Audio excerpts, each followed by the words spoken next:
실수요자 위주의 정책을 피겠다. 서울에 안 사는 사람이면 집 사지 마. 근데 실질적으로 투자자들이 돈 더 벌었어요. 규제하는 정책과 활성화하는 정책이 충돌을 해버린 거죠. 그러면서 이런 부작용이 난 거거든요. 환장하겠어요, 진짜로.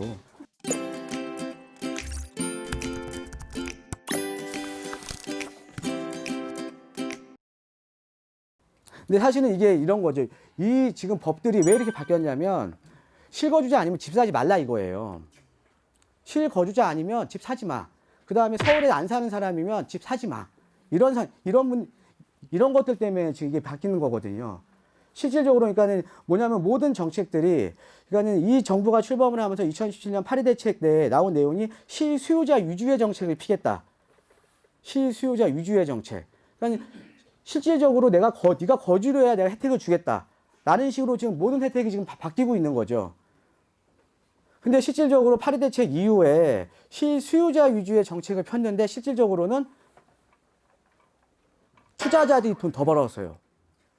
실질적으로는 투자자들이 돈 더 번 거죠. 그죠? 네. 그런데 이렇게 되면 사실 전세 공급은 줄어드는 거 아닙니까? 내가 거주를 해야 되는 거니까. 거주를 해야 되고 장기보호 특별공제도 10년 거주해야 최대 80% 주니까 거주를 해야 될 거 아니에요? 그러니까 당연히 전세가 줄어들 수밖에 없죠. 제가 이제 상담을 해보면 여기 강남에 집 갖고 있고요. 좀 은퇴하셔갖고 강남 집은 안 팔아요. 그 다음에 좋은 동네 가서 막 살려고 해요. 조용한 동네, 용인이나 이런 데 있잖아요. 임대로. 그런 분들 많아요. 많습니다. 아마 여러분 주변에도 많을 거예요. 강남에 집 있고 거주는 내가 편한 데 가서 공기 좋고 그런 물량들이 무시 못 하거든요. 근데 그런 물량들 자체가 이제 못 나오는 거죠. 왜? 거주권 못 채웠으니까.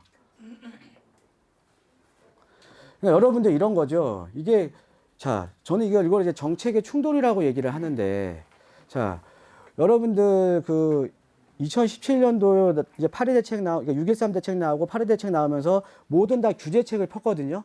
그런데 2017년도 말에 임대사업자 활성화 대책이 나왔어요. 활성화 대책이라는 거는 완화를 해주겠다라는 거죠. 세제적인 혜택을 주겠다라는 거죠. 임대사업자 활성화 대책.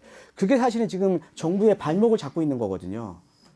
임대사업자에 대한 혜택이 크다 보니까는 임대사업자로 등록하는 건수들이 많아진 거예요. 근데 공교롭게도 임대사업자를 등록을 하는 이유는 뭡니까? 서민들의 주거 안정을 위해서 연 5% 상한을 걸리면서 이렇게 하려고 하시는 거예요? 아니죠. 예, 양도소득세. 그죠? 그 다음에 지금은 이제 이 보유세 부담이 좀 이제 가중이 되면서 종부세. 이거 피해가려고 임대사업자 등록한 거예요. 근데 가장 큰 건 사실 보유세보다는 양도소득세죠. 그죠? 근데 이 양도소득세가 임대사업자를 등록을 하는 이유는 어떤 거냐면 내가 지금까지 보유하고 있던 주택이 양도 차익이 너무 커. 그러면 지금이라도 임대사업자 등록해야 돼요. 그죠? 예. 아니면 내가 보유한 물건이 앞으로 많이 오를 것 같아. 재건축이나 재개발처럼 묻어두면. 그럼 임대사업자 등록해서 피해가야죠. 그죠? 즉, 어떤 물건들이 임대사업자 등록을 많이 했냐면 돈 되는 물건들이 임대사업자 등록으로 많이 들어간 거예요. 돈 되는 물건이.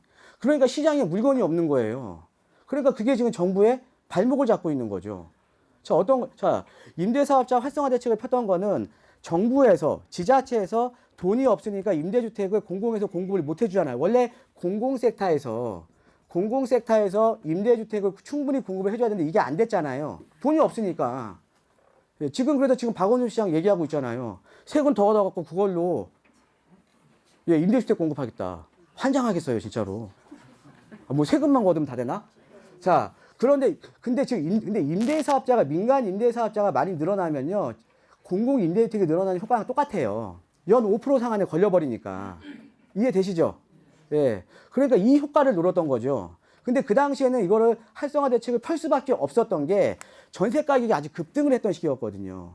그러니까 임대사업자가 늘어나면 전세 가격이 이 급등하는 것을 좀 브레이크를 잡아줄 수가 있죠. 싼 물건들이 나와주면서. 예. 그런데 결론적으로는 지금 와서 보니까 임대사업자 등록을 우리는 세금을 절세하려고 했던 거죠. 투자자들 입장은 당연히 우리가 탈세는 하면 안 되는 거예요. 그죠? 여러분들 다운계약서 쓰면 안 되고 업계약서 쓰면 안 돼요. 우리는 세금을 절세를 하는 거죠. 당연히 투자자 입장은 합리적으로 세금을 절세할 수 있는 길인 임대사업자를 이용을 했던 거죠. 근데 공교롭게도 임대사업자 등록된 물건들이 좋은 물건들입니다. 좋은 물건들. 그러니까 시장에 물건이 안 나오는 거예요. 즉 정책과 규제하는 정책과 활성화하는 정책이 충돌을 해버린 거죠. 그러면서 이런 부작용이 난 거거든요. 근데 얘도 지금 똑같은 거죠. 얘도 실질적으로 실수요자를 위한 정책을 폈는데, 그래서 거주요건 집어넣고 세금을 강화시켰는데, 이게 바로 임대시장으로 또 부메랑이 돼서 앞으로 돌아올 수밖에 없다라는 거죠. 그러니까 전세 공급이 줄어들 수밖에 없는 겁니다.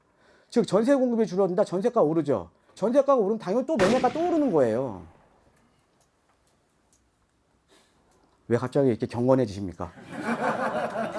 네? 부동산 시장을 크게 나눠보면요, 투자자가 주도하는 시장이 있습니다. 투자자가 들어가는 시장이 있어요. 예를 들어 우리가 재개발이나 뉴타운, 재건축 지역은 투자자가 들어가는 거죠. 예, 거기에 직접 거주하려고 들어가시는 분들은 극히 적어요. 왜? 집 자체가 노후됐기 때문에. 예, 그래서 이 투자자가 들어가는 시장이 있고요. 또 이 수요자의 힘으로만, 그러니까 실수요자가 많은 지역, 최근에 새 아파트 같은 것들, 새 아파트는 실수요자의 힘으로 지금 많이 올라버린 거죠. 예, 그러니까 지금 분양가 상한제를 작년 7월 달에 도입하겠다라고 하니까 시장 참여자 입장에서는 분양가 상한제 도입되면 앞으로 새 아파트 줄어들겠네? 그럼 새 아파트 사야겠다. 그러면서 수요자들이 새 아파트로 몰려든 거죠. 예, 그러면서 지금 새 아파트들이 작년에 많이 올라버린 겁니다. 예, 얘는 수요자의 힘으로 지금 가격이 오른 거죠. 그러니까 어떻게 보면 시장은 크게 양분을 해보면 투자자 시장과 수요자 시장이 있어요. 자, 그럼 여러분들 어떻게 보셔야 되냐면, 지금 12월 16일 부동산 대책이 나오면서 지금 투자 심리가 상당히 악화된 겁니다. 상당히 많이 악화된 거예요. 즉, 근데 이게 예를 보면요, 이 투자자 시장은 가격적인 형성 요인이 어떻게 형성이 되냐면, 투자자들의 심리에 의해서 가격이 형성이 됩니다. 여러분들 재건축이나 이런 데 아파트들 어때요? 가격이 널뛰기 하죠? 예, 널뛰기 했잖아요. 예, 지난 9.13 대책 위에 가격 확 떨어졌다가 5월 달에 회복했다가 지금 또 12월 16일 부동산대책 또 확 떨어지고, 그죠? 즉, 이런 투자자 시장은 투자자의 심리에 의해서 가격이 형성이 되기 때문에 가격적인 형성 요인, 그러니까 가격이 업앤다운이 상당히 심합니다. 업앤다운이. 근데 반대로 수요자 시장, 그러니까 수요자 시장은 철저하게 수요와 공급에 의해서 가격이 형성이 되는 거죠. 자, 최근에 우리가 강동구 쪽이나 이런 데 보면 입주 물량 어마어마하게 나오고 있죠. 지금 그라시움 거의 입주 끝나가고 또 내년 2월부터 또 5천원짜리 또 나와요. 자, 그런데 전세가가 안 떨어져요. 희한해요. 원래 그렇게 한 13,000 가구가 지금 1년 반 동안 내려 나오거든요. 그럼 우리가 가격이 떨어져야 돼요. 전세가도 큰 폭으로. 근데 대려 지금 전세가가 대려 오르고 있습니다.